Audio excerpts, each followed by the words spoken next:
কারণ আমি যখন মানিকগঞ্জে এক ছোট ভাইয়ের বিয়ে খেতে গেলাম 2014 সাল, তখন আমি বাংলাদেশে মাত্র আসছি।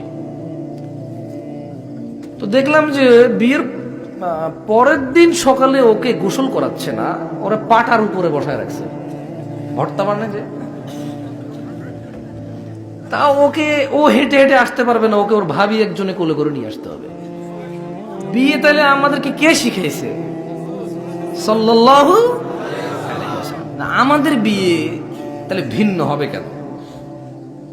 শিক্ষক যদি রাসূলুল্লাহ হয়, শিক্ষা যদি মুসলিমের জন্য হয়, তাহলে কেন ওকে ফজরের পরে গোসল করতে দিল না?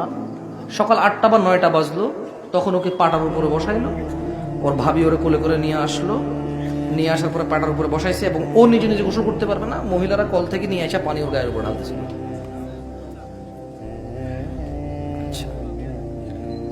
তো এর আগে আরেকটা ঘটনা ঘটছে, ও বিয়ে করছে না, তো আমি তো আসলে ওর বিয়ের প্রথম দিন গেছি, আমি বাংলাদেশে তখন একদম নতুন, আমি এর আগে কোনো বিয়েই দেখিনি, এটা সত্যি কথা, আমি জানতাম না যেগুলো হবে। কারণ আমি সৌদি আরব থেকে বড় হয়েছি, সৌদি আরবে মানে বাংলাদেশে যখন জীবনে প্রথম আসছি, আসার কয়েকদিন পরে সে আমি না গেলে বিয়ে করবে না, একবার আমি তো চিনি না টিনি না, আরেকজন আমার খালাতো ভাইয়ের ফুফাতো ভাই নিয়ে গেছি পথে, যদি আমি আবার পথ টথ ভুলে যাই এই জন্য। তো দেখলাম যে সে বিয়ে করছে, তার বউকে উঠাই নিয়ে আসছে, আনার পর ওকে ঘরে ঢুকতে দিচ্ছে না, মানে বউ যে রুম ওই রুমে ঢুকতে দিচ্ছে না, তালা মাইরা চাবি ওর ভাবিরা রেখে দিছে, এখন ওর টাকা দিতে হবে। এখন এই চাবির জন্য ও মহিলাদের সাথে হাতাহাতি করতে হচ্ছে। এই মহিলা কারা? ওর ভাবিটা বিয়েরা। হাসি তামাশা হচ্ছে, চাবি দিবে না, ওরা যাইতে দিবে না ওই রুমে। আমি দেখলাম এটা কি আল্লাহ, মানে কই আসলাম, আমি তো কিছু বলতে পারি না, সইতে পারি না। আর তাছাড়া আমি খুব মানে, আপনি বিশ্বাস করবেন না, কারো মা বাপ মরে গেলে যেরকম মানুষ মানে হঠাৎ করে ধরেন আপনার সামনে মানুষ মরে গেছে, অবাক হয়ে যায় না?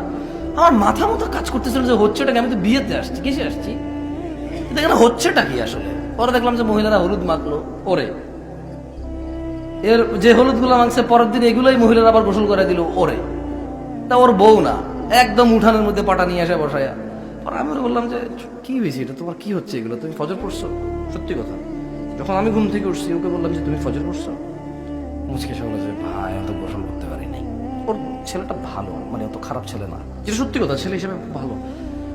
এখন 2টা কিডনি ওর ড্যামেজ হয়ে গেছে অনেক আগে, ওর মা একটা কিডনি দিয়েছে, আল্লাহকে সুস্থ করুন। ভালো ছিল, অত্যন্ত ভালো ছেলে, আল্লাহকে সুস্থ করুন, আমিন। খুব কষ্টে আছে, আল্লাহ ওর জন্য দোয়া করি না, আমি মুসাফির এসে দোয়া করছি, আপনারা দোয়া করেন, সবাই ভালো জায়গায় আছেন, এখন খুব কষ্টে আছে ছেলেটা, তখন সুস্থ ছিল। তাই বললাম যে তুমি গোসল করো নাই কেন ভাই, তুমি বিয়ে করছো, আল্লাহ তোমাকে আজকে তোমার জীবনের সর্বোচ্চ নিয়ামত দিয়েছে।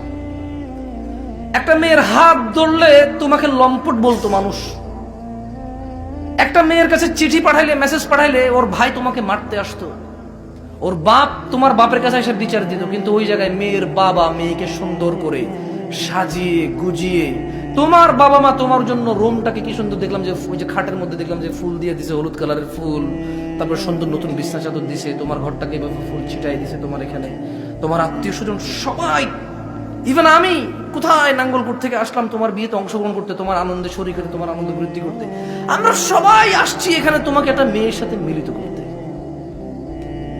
অথচ এই মেয়েটাকে তুমি যদি বিবাহ না করে এর হাত ধরতে, তোমাকে সবাই লম্পট বলতো, দুশ্চরিত্র বলতো, রেপিস্ট বলতো, খারাপ বলতো।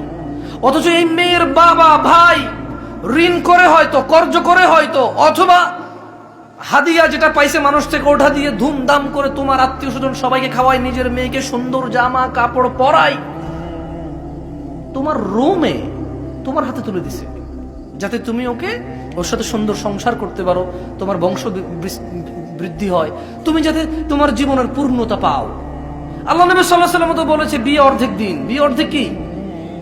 এমন একটা আনন্দের দিন আল্লাহ তোমাকে দিল, তোমার জীবনের পরিপূর্ণতা আল্লাহ দিল, যা করলে তুমি পাপিষ্ঠ হতা, লুচ্চা লম্পট বলে গণ্য হতা, যারা তোমাকে দুশ্চরিত্র বলতো, ওরাই তোমার জন্য একটা নেয়ামতের ব্যবস্থা করেছে। তুমি এই দিনে ফজর পড়লা না কেন? এত জঘন্য কাজ কেন করলো তুমি? আল্লাহর সাথে এত বড় নফরমানি কেন করলা? সে বললো যে ভাই আমাকে তো তালা মারে, মানে গোসল তো করতে পারতেছি না, এর জন্য রীতি রেওয়াজ। কি রীতি রেওয়াজ? আমি বললাম ঠিক আছে পালন করো, গোসল করো, আগে সলা আদায় করে নাও, যাও। তখন মনে 8টা 8:30 বাজে, শীতকাল, কনকনে শীত, মানিকগঞ্জ ঢাকা, মোটামুটি আমাদের এদিকে যেরকম গ্রাম, এর চেয়ে তো বেশি গ্রাম। আমি দেখলাম যে পানি টানি এলাকা মিলে প্রচুর গ্রাম, কেমন বাঁশের ঝাড়টার অনেক কিছু। সো অনেক গ্রাম, মানে এখান থেকে অনেক গ্রাম, আমি যেটা বুঝলাম। ওখানে গেলাম, তো আমি বললাম যে ঠিক আছে, গোসল করো, যে সলা আদায় করো। তুমি এত বড় নাফরমানি আল্লাহর সাথে কিভাবে করলো? অথচ আজকের দিন তোমার জন্য সর্বোচ্চ নেয়ামতের দিন ছিল, তুমি এই দিনে আল্লাহকে ভুলে গেলা। ছি ছি ছি ছি ছি ছি।